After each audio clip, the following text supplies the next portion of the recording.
So I thought I would do a little bitching and complaining today because a lot of things have just been irritating me lately. Especially with the way the government is working, and they're always talking about making more cuts to things like Medicaid, food share, whatever. I can't even seem to get food share. I'm dying, but I guess they don't think that that's necessary. I guess I'm just supposed to deal with SSI and less than $1,000 a month. I guess you're supposed to figure it out. So that's been fun trying to adjust to that. I've been trying to sell all my belongings, which I was a hoarder with a shopping addiction. I don't know if it was to replace my drug addiction or how it exactly happened. My mom was a hoarder. So I've been trying to sell lots of stuff, but the truth is I'm in pain and it's hard to get stuff done. My house is in constant chaos. I also am still packing and trying to get ready to move where I'll never know. And then my dad, who is very old himself and has a lot of health issues. He just finished cancer treatments for lung cancer, and he's getting to the end of his life. I mean, he likes to think that he has a long time left, but everyone else kind of knows that that's not the case.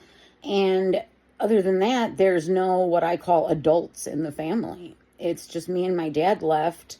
I have a couple uncles who aren't really part of the family. I don't know how else to say it. They're weird. And my mom passed away while I was in prison going through cancer treatments the first time. We were the only glue.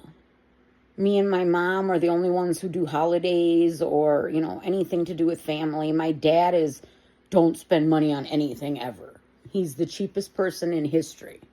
When my kids lived with him when I was in prison, he controlled how much bathwater they used. They were allowed like that much. And it was a constant problem with me complaining to the social workers, and I love my dad, but the truth is he's just not fit to take care of children. But you don't always get that choice, even as the parent. There was issues with my mom, and they wouldn't listen to me until they had to take my kids out of her care in an emergency because they found out what I kept trying to tell them was the truth. But when you're a drug addict, they don't believe anything you say, even if it is the truth, even if the kids tell them, they just don't believe it. And the truth is, with all my encounters with social services throughout my life, they cause more damage than good in these instances in my family and a lot of other ones I've seen. They don't offer the help that they should. Just a lot of things. The supervision of the children is not what I consider sufficient, but that's my opinion in dealing with them, and I know that different agencies vary greatly. So I'm a little angry. I'm sitting here right now because I was supposed to have an MRI and couldn't get transportation. Medical transport never found me an available driver, which blows my mind because a lot of the drivers tell me they have too many drivers. But yet I have emergencies where I can never get a driver. And then I tried to get an Uber, which I hate doing because I have to pay, some insane amount. And I'm poor as truthfully, I'm like dirt poor. You know what I mean? And of course, it's like $16 for an Uber across town. And I couldn't get one. When somebody picked it up, it was like 29 minutes. So it's just like, and this is a constant issue with too, is like finding transportation and making sure I have it. The story behind that is, I've always had a car, so it's been an adjustment to say the least. And I don't do anything or go anywhere, which now is becoming hard for me to deal with because I don't have long left and I want to be able to do something, not be what I feel like is stranded in the house and unable to live or do anything. Last summer, my son totaled my almost brand new Impala, and I've been devastated ever since. I don't know if anybody else has ever had emotional attachments to like a car or something but I definitely had an emotional attachment. And me and him, he's the same son who says he doesn't care that I'm dying.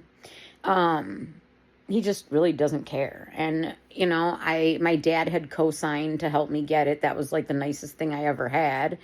And he wouldn't co-sign again. He just got fed up with everything. And my son sure isn't paying anybody back ever. So that's that story.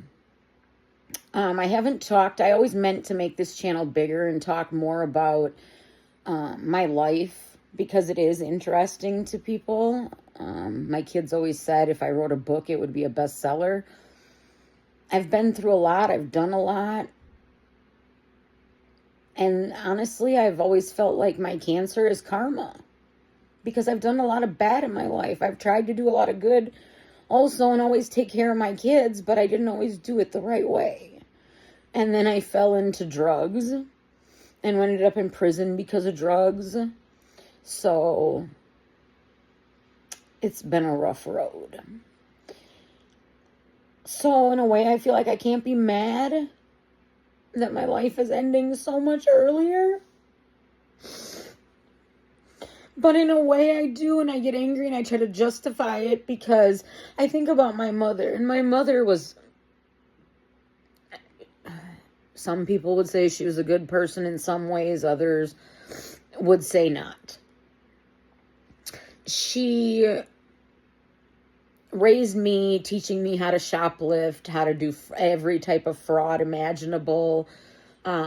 She money kind of ruled everything. I know she had a lot of untreated mental health issues. As I've gotten older and I've learned so much more about mental health, I can see how many things she had wrong with her that were not dealt with or treated. Her own trauma and some of that. But then some parts of me blame her because of the way she raised me. And then I think, but I was old enough to make my own choices. Why did I choose to do these things that I knew were wrong? But my mom even, she died when I was in prison, when I had cancer the first time. And that was rough. I had to basically pull the plug from prison because I'm an only child, so there is nobody else. And the whole thing was just not good. I wasn't there for my kids. My oldest daughter was in a group home in another city, and my dad had my other kids, and he took them to the hospital and saw her, I guess, at the end. But they didn't even tell my oldest daughter for like a day or two afterwards. And then my dad didn't want to deal with paperwork or anything. And my mom was on, I think SSDI. And there was a program, if somebody can't afford to pay for their burial or cremation. And my dad didn't want to figure all that out. So he didn't do that. And he paid some insane amount to some funeral home, and they never did the actual service. It was just a whole, basically a shit show. And to this day, my mom is still in my closet on the top shelf, her ashes, and I haven't even spread them because I don't even know where I should do it or anything else. I haven't even, here I'm dying, and I haven't even dealt with my mother's death. I don't talk about it. I try not to think about it. It's been 2018, I think, or 2017. I don't know. That whole time is becoming a blur. I was doing so much with my cancer treatments, and at the time I wasn't supposed to live till the end of that year. So I've had, quite a few years since I've been out, and I guess I'm thankful for that. But I spent half that time on drugs, and I just feel like I've wasted so much of my life. And I have, there's no thinking it. I did waste so much. But I get angry because I feel like, back to my original point, my ADHD, go all over the place. Back to my original point, my mom even had, I think, 25 years more than me. I'm 42. My mom had a bunch of health issues that were caused from her gastric bypass. She was about my age when she had a gastric bypass, and it caused short gut syndrome, this dumping syndrome, just all types of health issues, lymphedema, horrible.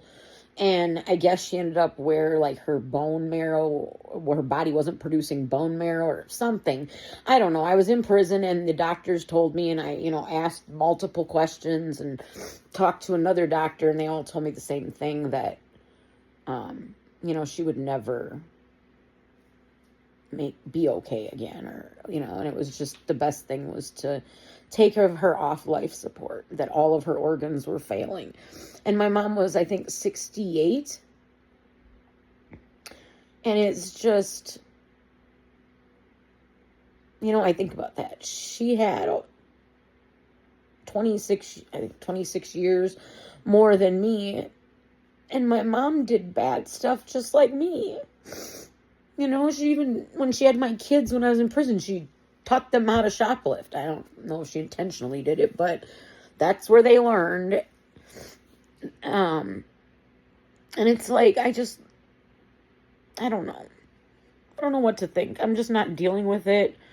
That's something that, they don't seem to be moving very quick on palliative care. I guess that's who I have to go through to get, like, the emotional support and some of that. So I'm just not dealing with it well. And then my mental health was untreated before all of this happened. And if anybody's watched old enough videos, and if I talked about it, that I was trying to just start getting my life together and accepted that I wasn't going to die, because for a long time I thought I was already dying. I don't normally, have those types of things, or believe in conspiracy theories, or, think something's wrong with me when it's not. But I just felt so bad all the time. Well, here it is. Maybe I was the whole time. I wasn't crazy. But I don't know. It's a lot. I had accepted that I would still get to live, and I was starting to try to figure my life out and try to be a more responsible person. And I got clean off of drugs and everything else, which is hard, especially when you do it on your own. I didn't have friends I was doing it with. It was just me. And I just chose to say, my daughter was having my grandson. And she had already told me that if I was on drugs, that I wouldn't have a relationship with him. So I just dealt with it, letting myself get sick enough to where I could take, I think it was Suboxone. And then I got the shot, let that wear off, and I was just clean. So I haven't been on anything. I do smoke cigarettes, which I've been trying to quit also. So that's a problem. And sometimes I wish the doctor would tell me that too. At least then I would know that I caused this cancer. If she would tell me, oh, it's because you smoked. Oh, it's because of this or that. Because of the way you ate. Because of the fact that you're overweight. But no, I get some freak type that has no explanation where it comes from. It's just rare and aggressive and just comes out of nowhere. I don't know. I just, why me? And then the fact that we don't have any family and my kids are going to be alone. It's rough. And I will say this. Cancer is nothing like it is in the movies when you're poor. Nothing. It looks so, like all the cancer treatment videos, and anytime somebody has cancer on a movie or something, their house is nice and clean and they have all this support, and that's not realistic. I'm stuck to deal with everything on my own. And it's overwhelming and frustrating. But there really isn't anybody. It's rough. Anyways, I guess that's enough for now. There's so much I have to say. I'm actually thinking of starting a video series to get all my opinions out there before I die. I'm going to call it Final Thoughts of a Dying Woman. I don't know. It's just a way to get what I think out there, whether people agree with me or not. I think this is the worst president in history, and I have a lot of opinions about that, about the world that people are creating for younger people and kids and the next generation. People have told me, like, why do you pay attention to politics? You know, like, you're not going to be here anyways. I couldn't vote when I was a felon. I mean, I am a felon, and I couldn't vote when I was on probation, but I still paid attention to politics and talked to my kids about it because they have ADHD. They have a lot of their own issues. You know, the ones that graduated, they were lucky to even graduate. They just didn't have the support. I wasn't a good mother. Even with IEPs and all this support in public schools, there isn't enough support for kids with mental health and behavioral issues and things like that. Mental health is rampant in my family. Things like ADHD, depression, anxiety. We all have something. My kids were always medicated. I was always medicated when I could remember to take it. So, yeah, there just isn't the support. So they have a lot of their own issues. And the truth is they can't even pay attention or get through the day half the time. So expecting them to pay attention to things like politics is a little too much, but they have an interest in a lot of things. And I think just hearing people talk about stuff, they learn. So, you know, I talk to them about what's going on. I only tell them facts. And I've always told them, you know, make your own choices when it comes to religion, politics. Always make your own decisions. My boys, they don't really have an interest in politics, but if I had to say it, they probably lean more the middle. Centrist of some kind. They have a little more conservative than I would think. My daughters are definitely liberal. Gay pride, trans rights, everything. They are a little more left than I am. I consider myself a progressive populist. Throw a little socialism in there, I guess. I believe in broad social safety nets for people. And I don't think that paying more taxes is really a problem, as long as you have the services. What benefits poor people does benefit everyone, including people with money. Who wants to drive through a neighborhood that you have to worry about, you know, leaving your door unlocked at the stoplight because somebody might try to rob you? When you systemically change poverty, you don't have to worry about those things. So as a wealthy person, it benefits them also. I just never understood that. But so I have a lot of strong political beliefs. So I think about the world that we're leaving, you know, these other generations. So even though I might not be here, I might not pay taxes now, you know, I still am concerned about what's going on in our government. It's scary. So, yeah, I guess that's all for this video. I was just needed to vent or get some stuff out, I guess.